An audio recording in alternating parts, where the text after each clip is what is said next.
আসসালামু আলাইকুম ওরহমতুল্লাহি ওবরাকাতু। আশা করি সবাই ভালো আছেন, আমি ভালো আছি। আজকে বাঙালি জাতির একটি দুঃখজনক বিষয় নিয়ে আমি আপনাদের সাথে আলোচনা করব।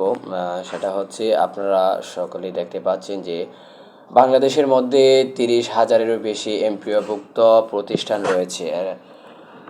এর মধ্যে সকল শিক্ষক বিন্দু তারা শিক্ষক মণ্ডল তারা ঢাকায় সমবেত হয়েছেন তাদের তিনটি দাবি নিয়ে। বাড়ি ভাড়া, চিকিৎসা ভাতা এবং বিনোদন ভাতা, এই তিনটি দাবি নিয়ে ঢাকায় সমবেত হয়েছেন। এর মধ্যে আমরা দেখতে পাচ্ছি যে ঢাকায় পুলিশরা তাদের উপরে ঝাঁপিয়ে পড়েছেন। তাদের উপরে সাউন্ড গ্রেনেড, টিএসএল গ্যাস এবং লাঠিচার্জ করেছেন। আমরা আরও দেখতে পাচ্ছি যে অনেক টিচারদেরকে ধরে নিয়ে গেছে। এটা আসলে বাঙালি জাতির জন্য একটি দুঃখজনক বিষয়, এই ঘটনা।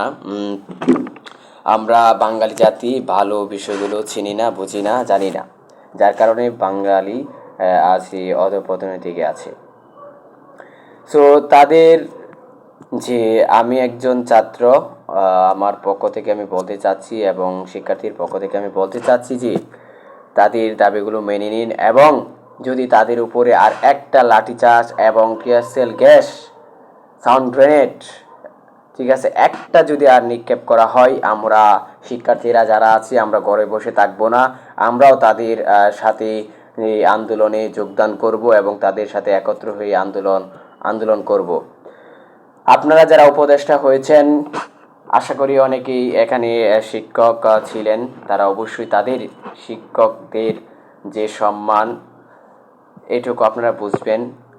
আশা করি আপনারা তাদের যৌক্তিক দাবিগুলো মেনে নিন। এটাই আমাদের কাম্য, স্টুডেন্টদের কাম্য।